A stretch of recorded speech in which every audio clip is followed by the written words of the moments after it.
ভোগৰ ভোগালী বিহুলৈ সকলোকে মোৰ ফালৰ পৰা হিয়া ভৰা আন্তৰিক শুভেচ্ছা জনাই মোৰ ভিডিঅ'টো আৰম্ভ কৰিলোঁ। আৰু এয়া দেখিছেনে তিল লৈছোঁ আৰু এইফালে মই শলাখন পাতি লৈছোঁ আৰু শলাত মই দি ল'লোঁ যেতিয়া শলাখন গৰম হ'ল। আৰু এয়া তিলকেইটা মই মানে শলাখনত দি লৈছোঁ। আৰু এই তিলকেইটা হ'ল ধুই ধাই বাকলি এৰুৱাই লোৱা মানে তিল হয়। তাৰপিছত এয়া কুচিৰে মই ধুনীয়াকৈ এইখিনি ভাজিছোঁ। ধুনীয়াকৈ এটা ফুট ফুট যেতিয়াকৈ আহিছে, ফুটিবলৈ যেতিয়া লৈছে তেতিয়াই মানে জানিব লাগিব যেন এইখিনি মানে ভজা হৈ গ'ল। তেতিয়া মই ধুনীয়াকৈ নমাই ল'লোঁ অন্য এটা বাউলত। আৰু এয়া দেখিছেনে খুব ধুনীয়া কালাৰ আহি গ'লগৈ। আৰু তাৰমানে এইখিনি হৈ গ'ল। এনেকুৱা পৰ্যায় এটা নমাই মানে দিব লাগে। আৰু তাৰপাছত ইফালে এয়া কাৱৈ মাছ লৈছোঁ। কাৱৈ মাছে ধুনীয়াকৈ ভাজি ল'লোঁ। আৰু এতিয়া এয়া দেখিছে। তাৰপিছত এতিয়া এইখিনি মই লৈ যাওঁ ঢেঁকীশাললৈ, কাৰণ ঢেঁকীশালতহে মই খুন্দি আনিব পাৰিম। কাৰণ এই তিলকেইটা মানে খুন্দিব লাগিব। আৰু সেইটো কাৰণে মাক মাত দিলোঁ। মা আহিল। মায়ে ধুনীয়াকৈ পখলিটো মানে দি দিলে আৰু মই ঢেঁকী দিলোঁ আজি এই বিহু বুলি। তাৰপিছত ধুনীয়াকৈ খুন্দা যেতিয়া হৈ যাবগৈ আৰু তেতিয়া এয়া মায়ে উঠালে বাউলটোত। তাৰমানে এইখিনি পূৰা গুড়া কৰি দিব লাগিব। তিলখিনি ধুনীয়াকৈ মানে গুড়া হৈ যোৱাৰ পিছত এয়া মই এতিয়া লৈ আহিলোঁ আকৌ পাকঘৰলৈ বুলি। আৰু এতিয়া এয়া মই ৰেডি কৰিলোঁ মছলাখিনি। বিশেষ মছলা নহয়, একদম সাধাৰণ অকণমান মছলা। আৰু ইফালে মই পাতি দিলোঁ কেৰাহীখন। আৰু কেৰাহীখন যেতিয়া গৰম হ'ল তেতিয়া দি দিলোঁ মই সৰিয়হৰ তেল। আৰু যিখিনি মই মছলা ৰেডি কৰি আপোনালোকক দেখুৱাইছিলোঁ সেইখিনি মই পাতাত বটি দিলোঁ অকণমান মানে খৰিচা হৈ থকাকৈ। আৰু ইমান বেছি মিহি কৰা নাই, গ্ৰাইণ্ডেড মাৰা নাই, মই হাতেৰে এনেদৰে দি দিলোঁ।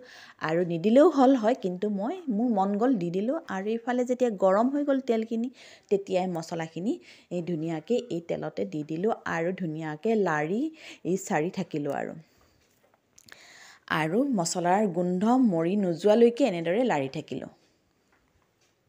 তাৰপিছত দিলোঁ এয়া নিমখ, এয়া আন্দাজমতে হালধি, এয়া মানে জিৰা, তাৰপিছত গোধনীয়া আৰু ইফালে হ'ল জলকীয়া।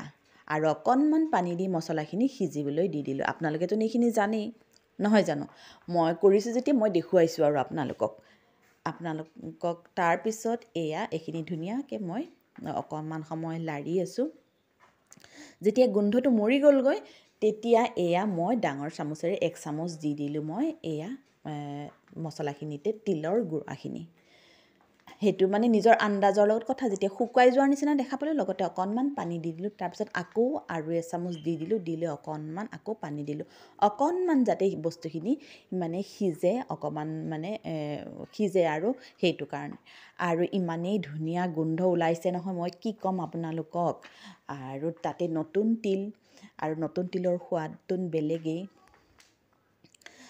আৰু মোৰ কিন্তু এইটো মানে তিলৰ তৰকাৰীখন মোৰ মানুহজনৰ বহুত বেছি সোৱাদৰ।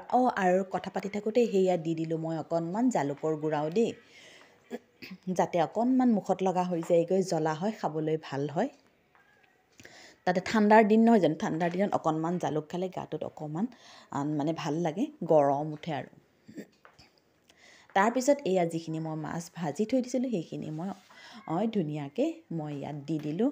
আৰু এনেদৰেই মই অকণমান লাৰি পিটিকি দি দিলোঁ যাতে মছলা মানে গোটেইখিনি বস্তু মাছত মানে সোমাই যায়। তাৰপিছত এতিয়া মই দি দিম এয়া পানী আন্দাজমতে। তাৰমানে ইমান বেছিও পানী ঘনো কৰিব নালাগে আৰু ইমান বেছি পাতলো কৰিব নালাগে, এটা জোখতে কৰিব লাগে। আৰু এনেদৰেই মই বনাবলৈ লৈছোঁ। আৰু মোৰ ভিডিঅ'টো কেনেকুৱা লাগিছে? যদি ভাল লাগিছে প্লিজ জনাবচোন। আৰু লাইক, শ্বেয়াৰ, কমেণ্ট এটা কৰিও জনাব। আৰু আপোনালোকে খাইছেনে নাই তিলৰে এনেকুৱা এসাঁজ, আৰু সেইটোও জনাব দেই। আৰু ছিজনৰ বস্তু সদায় খাবই লাগে। আৰু মাঘৰ বিহু যেতিয়া ভোগৰ বিহু তেতিয়াহ'লে নাখাই নাথাকি নোৱাৰি। আৰু ইফালে মই যেতিয়া ভালকৈ উতল আহি গ'লগৈ তেতিয়া মই ধনিয়া পাত অকণমান দি দিলোঁ। আৰু লগতে মই গেছটো অফ কৰি দিলোঁ। আৰু এয়া দেখিছেনে ইমান ধুনীয়া কালাৰ এটা আহিছে। আৰু এয়াই মোৰ অলৰেডি হৈ গ'লগৈ আৰু এয়া দেখিছেনে